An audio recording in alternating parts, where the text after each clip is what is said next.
যে চিৎকার করে বলতে ইচ্ছে করছে বর্ণা, হ্যাঁ হ্যাঁ আমি ম্যারিড, কিন্তু আমার বউ তুমি, সুইটি নয়।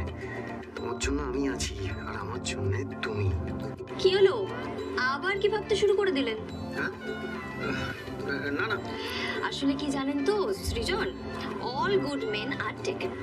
মানে ধরুন এখন আর কোনো ভালো পাত্রই না ফাঁকা বসে নেই, সবারই হয় বিয়ে হয়ে গেছে আর না হলে কারো না কারোর সাথে প্রেম করছে, তাই আমার আর প্রেমটা করা হয়ে উঠছে না, বুঝলেন?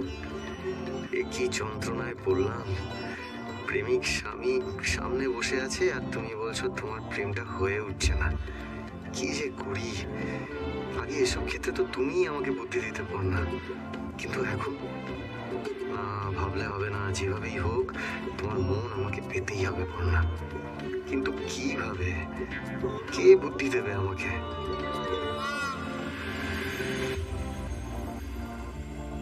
তার মানে আমার কালকে যে খটকাটা লেগেছিল সেটা মিথ্যে নয়। ছি, ছি। কিন্তু কিন্তু আমি এখন কি করব? কার কাছে যাব, কাকে বলবো আমি কোন সিচুয়েশনের মধ্যে দিয়ে যাচ্ছি? হ্যাঁ, বাবা আমাকে সাপোর্ট করে, কিন্তু বাবাকে আমি কি করে বলবো যে আমার বর নিজের মাস্তুতো বোনের সঙ্গে, দাদা, ছোটদা, ঠাম্মি, কাউকে তো আমি এই কথাটা বলতে পারবো না। এই কথাটা তো একমাত্র বৌদি ভাই, বৌদি ভাই আমাকে বুঝবে। বৌদি ভাই কোন একটা বুদ্ধি দিতে পারবে আমাকে। বৌদি ভাই।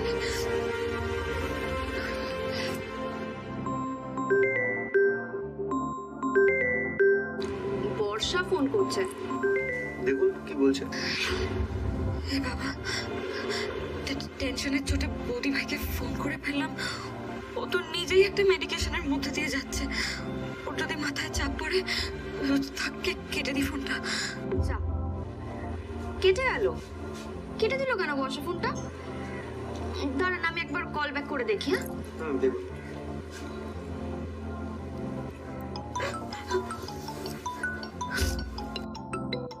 এ বাবা, বৌদি ভাই ফোন করছে, আমি কি বলবো? আমার কিছু বলার নেই।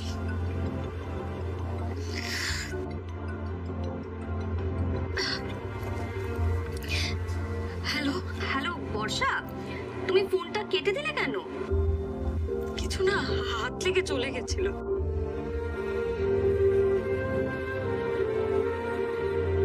কি হয়েছে বলো তো বর্ষা, তোমার গলাটা এমন লাগছে কেন? কিছু হয়েছে তোমার? তুমি ঠিক আছো তো? হ্যাঁ আমি ঠিক আছি। আমি তোমাকে না পরে ফোন করছি, পরে কথা বলছি। হ্যাঁ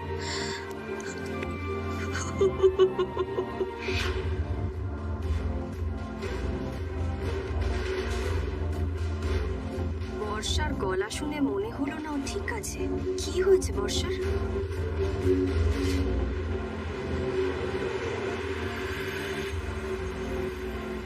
চলো চলো চলো পুটি, আজকে তোমার জন্য একটা সারপ্রাইজ আছে। হ্যাঁ সারপ্রাইজ, এখানটা বসো দেখাচ্ছি। এই নাও তোমার জন্য চিকেন পকোড়া। চিকেন পকোড়া আমার ফেভারিট। থ্যাংক ইউ বন্ধু। এই এই না না না না, একদম না, রাখো ভেতরে রাখো, দাও আমাকে দাও। এখানে খেলে তুমি গায়ে ফেলবে। চলো রান্নাঘরে চলো, আমি তোমায় সাজিয়ে দিচ্ছি প্লেটে, এসো।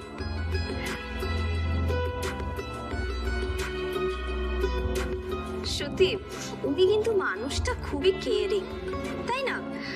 আমি আজকেই ওনাকে কথাটা বলছিলাম। হ্যাঁ সৃজনদা পুটি অন্তর প্রাণী। সেটা তো ঠিকই, পুটি অন্ত প্রাণ তো বটেই, তবে উনি কিন্তু অন্য সবারও খুব খেয়াল রাখেন, মানে কার কিসে অসুবিধে হচ্ছে না হচ্ছে। তাই বর্ণা, তো তুমি কি তোমার খেয়াল রাখার কথা বলছো? আরে না না, তা আচ্ছা আচ্ছা আমি সব বুঝতে পেরেছি।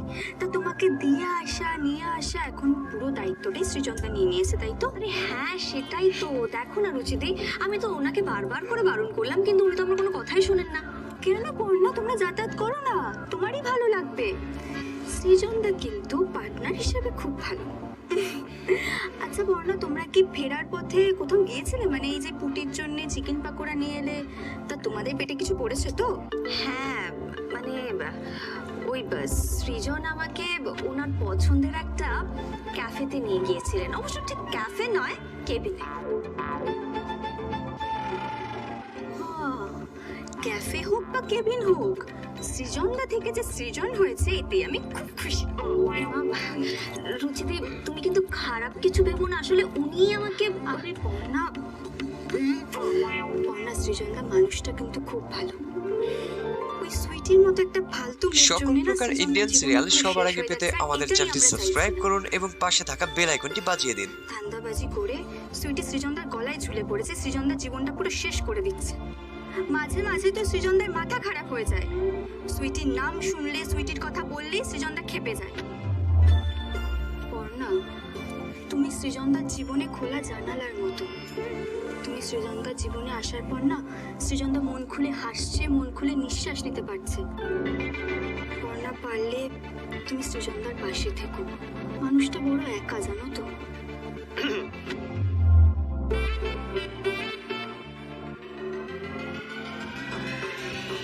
ঠিক আছে, তোমরা কথা বলো, আমি এখন আসি।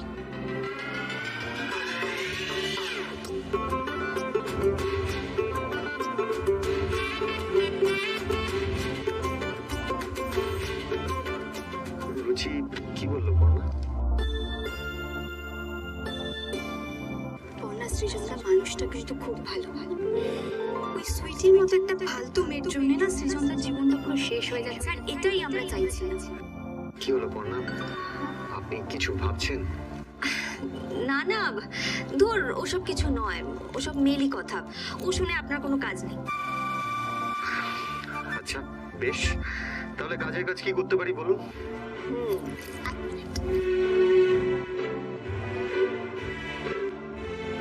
এই নিন, ধরুন আপনার ফোন। হ্যাঁ, আমার ফোন, কি করব? আরে ধরুন ফোনটা, দিয়ে একটু বর্ষাকে ফোন করুন। নিন ধরুন। বর্ষাকে ফোন কেন করব? আপনার সঙ্গে তো বর্ষার কেবিনে কথা হলো। হ্যাঁ কথা হলো, কিন্তু তখনই না বর্ষার গলাটা শুনে আমার কেমন যেন একটা থমথমে লাগলো। মানে হাজার হোক আমি তো বাইরের লোক। আর আপনি সেই বাইরের বলছেন। দেখুন, আপনি যদি বাইরের হতেন তাহলে আপনি বর্ষাকে নিয়ে এত চিন্তা করতেন না। আপনি যদি বাইরের হতেন তাহলে কি আর পুটির জন্য নিজে থেকে চিকেন পকোড়া নিয়ে আসার কথা বলতেন না। কাজে এই বাইরের নিজের লোক নই এসব কথা বলবেন না প্লিজ। আসলে কি জানেন তো সৃজন, বর্ষার গলাটা শুনে না আমার কেমন যেন একটা লাগলো। মনে হলো ও আমাকে কিছু একটা বলার চেষ্টা করছে, কিন্তু ঠিক বলে উঠতে পারলো না। আপনি এক্ষুনি ওকে একটা ফোন করুন তো, ফোন করে জিজ্ঞাসা করুন ওর কি হয়েছে, ওর ঠিক আছে কিনা।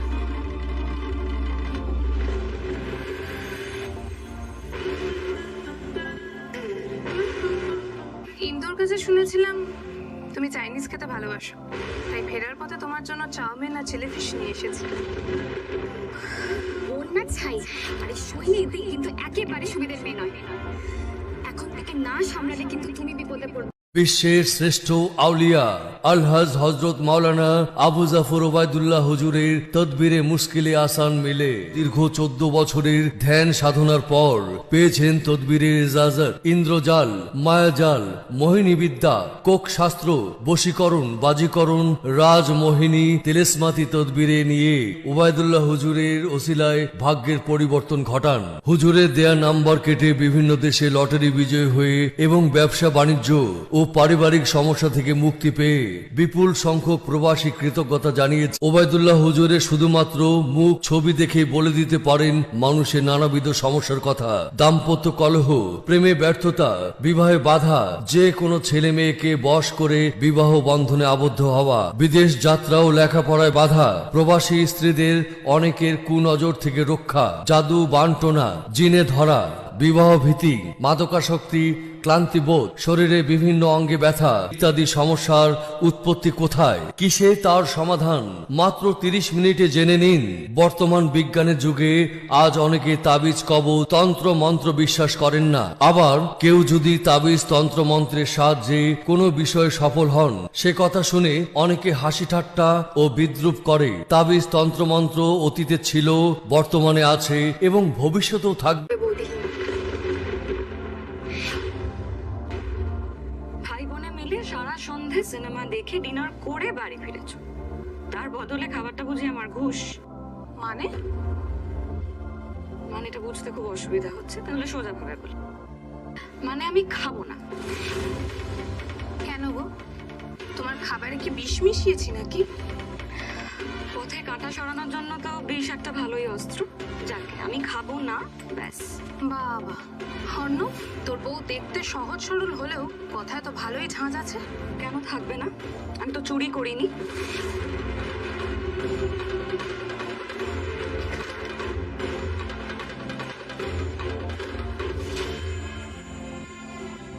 কি হলো এটা বর্ষা? ও নিজে হাতে তোমার জন্য খাবার নিয়ে এলো আর তুমি এভাবে ফিরিয়ে দিলে, চ্যাটাং চ্যাটাং কথা বলে। বেশ করেছি। বেশ করেছি, বেশ করেছি। আসলে না তোমাদের মতো মেয়েকে না পাত্তা দেওয়াই দরকার। আমি বলেছিলাম কোনো দরকার নেই বর্ষার জন্য খাবার নিয়ে যাওয়ার, তারপরেও আনলো। আর তুমি এই ব্যবহারটা করে তোমার কেন ফালতু বলে তুমি বুঝতে পেরেছো তো? হুম? দিলে তো ওকে রাগিয়ে। শোনো সৈনি,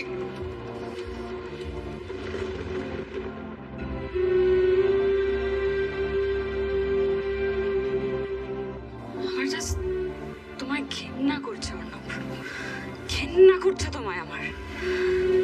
কি করে যে আমি এই সিচুয়েশন থেকে বেরোবো?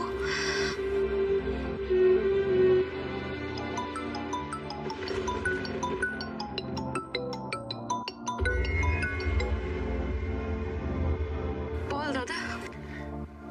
হ্যাঁ রে, কেমন আছিস? আর ওদিকে সবাই কেমন আছে? Speaker speaker. এই প্রশ্নটা করার মানেটা কি বলতো? খারাপ হওয়ার মতো কিছু হয়েছে? আরে না না, এমনি জিজ্ঞেস করলাম। তুই এত রাগ করছিস কেন? তুই ভালো থাকলেই ভালো। চিন্তা করিস না দাদা, ঠিক আছে আমি। আচ্ছা বলছি, অর্ণব আর বাড়ির বাকিরা সবাই? সবাই ভালো আছে দাদা, আমি পরে কথা বলছি, রান্না চাপিয়ে এসছি গেছে। বাবা, আমার ছোট্ট বোনটা এখন গ্যাসে রান্না চাপিয়ে এসছে বলে ফোনে কথা বলতে পারছে না। সত্যি অনেক বড় হয়ে গেছিস রে। ঠিক আছে, রাখছি, ভালো থাকিস। হয়েছে? শুনলেন তো, বর্ষার শ্বশুর বাড়ি সবাই ভালো আছে, আপনি বেকার চিন্তা করছেন।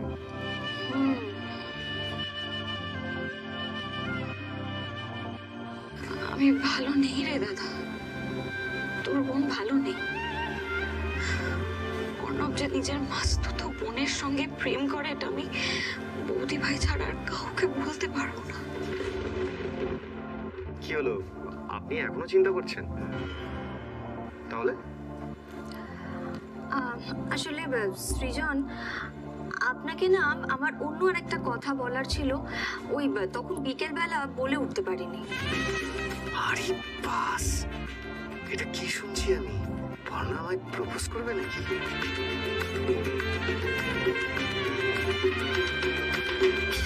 হ্যাঁ বলুন না, বলে ফেলুন। দেখুন, মনের কথা না চেপে রাখতে নেই, মনের কথা মনে চেপে রাখলে না খুব কষ্ট হয়, বলে ফেলুন। আসলে দেখুন, আপনি তো বহু বছর হলো চাকরিও করেছেন, এখন অবশ্য ব্যবসা করছেন। আপনি বুঝি ব্যবসা পছন্দ করেন না? চাকরি করবো? হ্যাঁ করবো।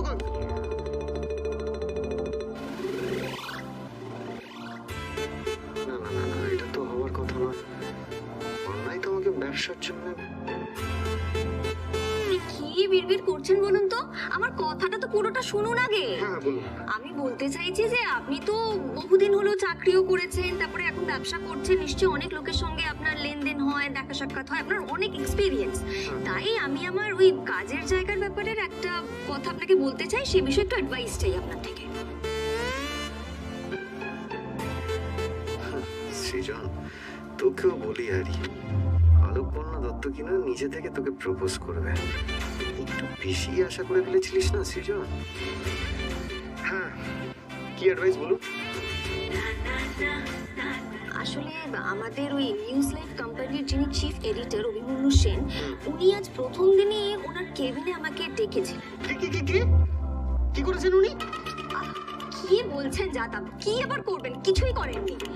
উনি শুধু আমাকে ওনার কেবিনে ডেকে এটা বলেছেন যে আমার যে 10,000 টাকা স্যালারি, উনি সেটা বাড়িয়ে 35,000 টাকা করে দিচ্ছেন।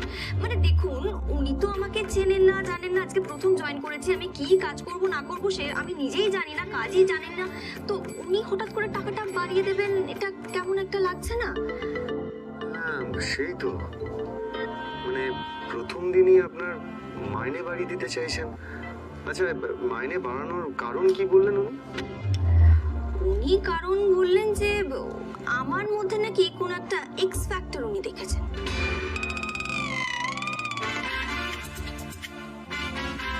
তারপর আপনি কি বললেন, মানে মাইনে বাড়ানোর কথা আপনি কি উত্তর দিলেন? দেখুন, একেই তো আমার অফিসে আজকে ফার্স্ট ডে, আমি এমনিতেই ভীষণ টেন্সড ছিলাম। তার উপরে অত বড় একজন কোম্পানির যিনি চিফ এডিটর আমাকে ওনার রুমে ডেকেছেন, আমি তো প্রচন্ড ঘাবড়ে গিয়েছিলাম প্রথমে। তারপরে উনি যখন আমাকে এই মাইনে বাড়ানোর কথাটা বললেন, আমি তো স্ট্রেট না করে দিয়েছি। মানে ঠিক করেছি তো? একদম ঠিক কাজ করেছেন আপনি। খবরদার বন্যা, এরা কিন্তু খুব ফালতু লোক, ওইসব কথায় কান দেবেন না। না না, সৃজন মোটেই ফালতু লোক নয়, লোকটা ভালোই। আসলে জানেন তো, সকল প্রকার ইন্ডিয়ান সিরিয়াল সবার আগে পেতে আমাদের চ্যানেলটি সাবস্ক্রাইব করুন এবং পাশে থাকা বেল আইকনটি বাজিয়ে দিন। একটা কারিশমা আছে।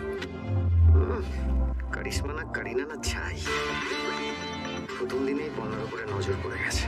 বন্যা, তোমার বসের মতো লোককে না আমি হারে হারে চিনি। ওপরে যতটা আলো, নিচে ততটাই অন্ধকার। আমি বুঝে গেছি এই বস বাবাজি কাল তুমি কি করবে। তোমার প্ল্যান কাল আমি ভুল করবো বাছাধন। এটা সৃজন দত্তর চ্যালেঞ্জ।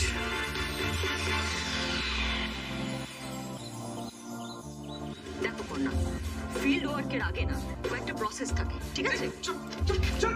সারাক্ষণ ধরে খেয়ে যাচ্ছে এখানে বাবা। এই খাওয়ার জন্য কালকে তুই ফুটেজ মিস করছিলি।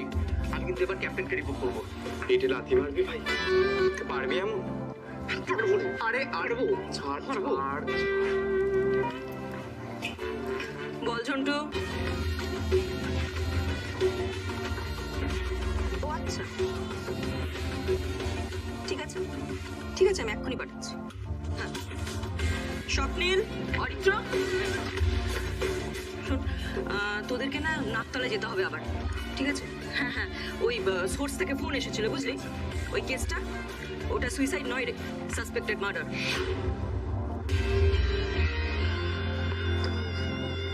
সুরভিদি, বলছি যদি কিছু মনে না করেন, মানে এই কেসটা কি জানতে পারি? ডেফিনেটলি পারো। বয়স 27, লাভ ম্যারেজ, 5 বছর হলো বিয়ে হয়েছে, বড় আইটিতে চাকরি করে। বাচ্চা হয়নি বলে শ্বশুর বাড়িতে প্রায় অশান্তি হতো। পাড়ার প্রতিবেশীর কাছ থেকে যেটুকু জানা আছে, ও তো 1 মাস ধরে নাকি ও কারোর সাথে কোনো কথা বলতো না। ইনফ্যাক্ট বাপের বাড়ি তো কোনো ফোন নেই। তোরা দাঁড়াস না, তাড়াতাড়ি বেরিয়ে যা। শ্বশুর বাড়িতে অশান্তি? এই বর্ণা, কি হলো?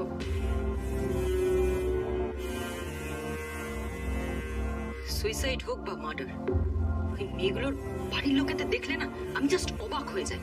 আজকে যদি ওই মেয়েটার এই অবস্থার জন্য ওই ছেলেটা আর তার বাড়ির লোক দায়ী হয়, তাহলে তো শুধুমাত্র শ্বশুর বাড়ির দোষ এমনটা নয়, কিন্তু বাপের বাড়িও সমান দোষী। একদমই তাই।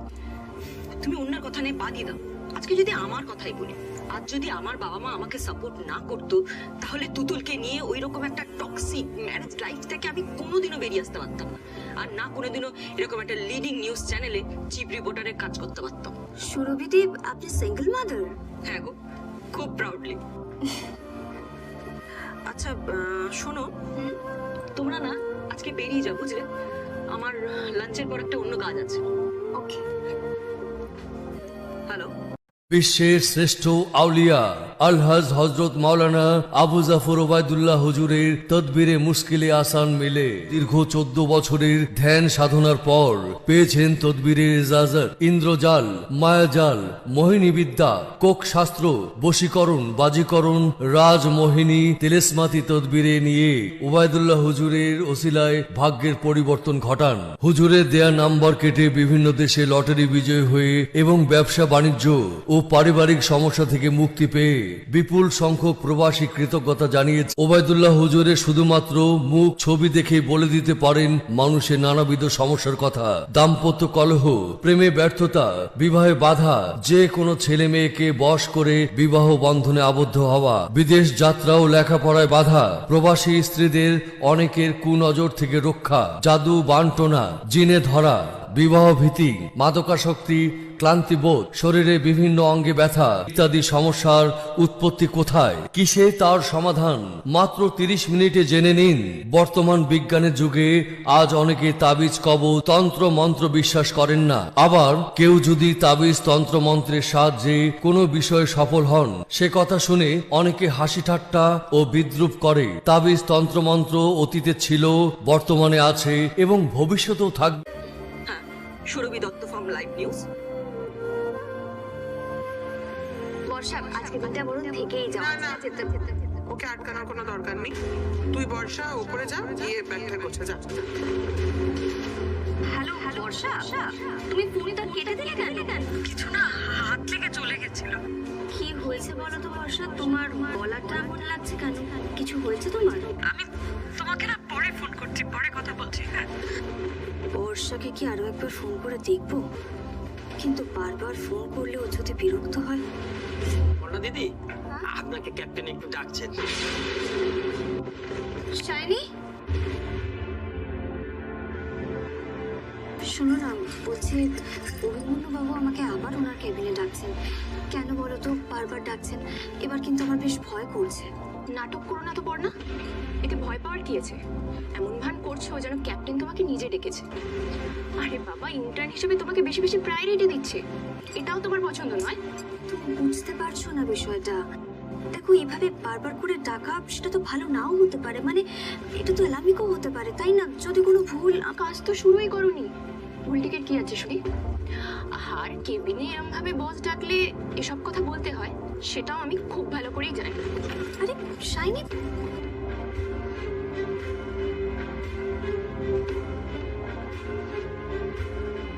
এই যে আলোকপর্ণা, ক্যাপ্টেন তোমাকে কখন ডেকেছে? তোমাকে কি এবার ইনভিটেশন কার্ড পাঠাতে হবে নাকি? শোনো, এটা কারোর বাড়ি নয় যে কেউ কাউকে বারবার করে ডাকবে। হ্যাঁ, নেক্সট টাইম থেকে এটা প্লিজ মেনটেন করো। সরি ম্যাম, যাচ্ছি।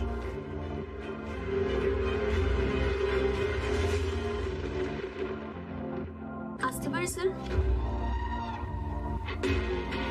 প্লিজ।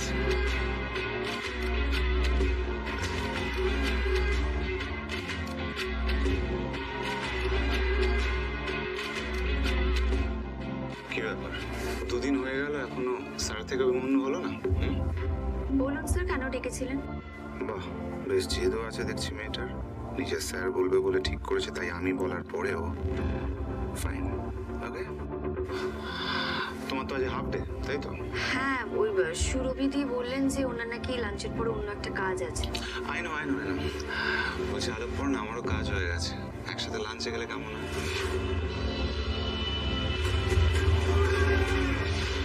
লাঞ্চে মানে স্যার? ক্যাজুয়ালি নাও ব্যাপারটাকে, এত সিরিয়াস হও না। দেখো, একসাথে কাজ করতে গেলে একে অপরকে জানাটা খুব প্রয়োজন, ওকে? সে তো ডেফিনেটলি স্যার, আমি চেষ্টা করব বেশিক্ষণ আমার কাজ দিয়ে অফিসের থেকে। No, you are not getting me. তুমি বুঝতে পারছো না। দেখো, মানে কি বলতে চাইছি, মানে এটা ঠিক না, এই অফিসের 4 দেয়ালের মধ্যে হবে না। আমি তোমায় কি বলেছিলাম, তোমার মধ্যে একটা এক্স ফ্যাক্টর আছে। কি বলতো, আমরা যদি আমাদের ফ্রেন্ডশিপটাকে একটু ঠিকঠাক করি, তাহলে আমরা একে অপরের থেকে অনেক কিছু শিখতে পারবো, আর সেটা এইখানে বসে সম্ভব নয়। তুমি বুঝতে পারছো আমি কি বলতে চাইছি? এনাকে তো কোনোভাবে কাটাতে পারছি না, কিন্তু এইভাবে সেকেন্ডেতে ওনার সাথে লাঞ্চে যাওয়াটা কি ঠিক হবে? এত ভাবার কিছু নেই আলোকপূর্ণা। ট্যাংরার কাছে একটা নতুন রেস্টুরেন্ট খুলেছে, আমি টেবিল বুক করে দিয়েছি, নিরিবিলি। চলো প্লিজ, না করো না প্লিজ।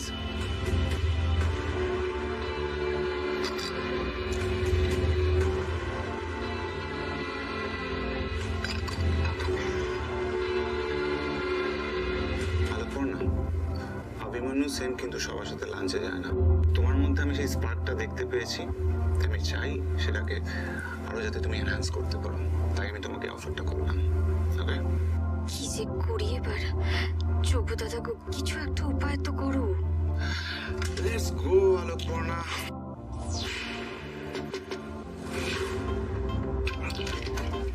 আসতে পারি?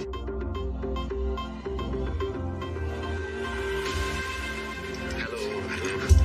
আপনি?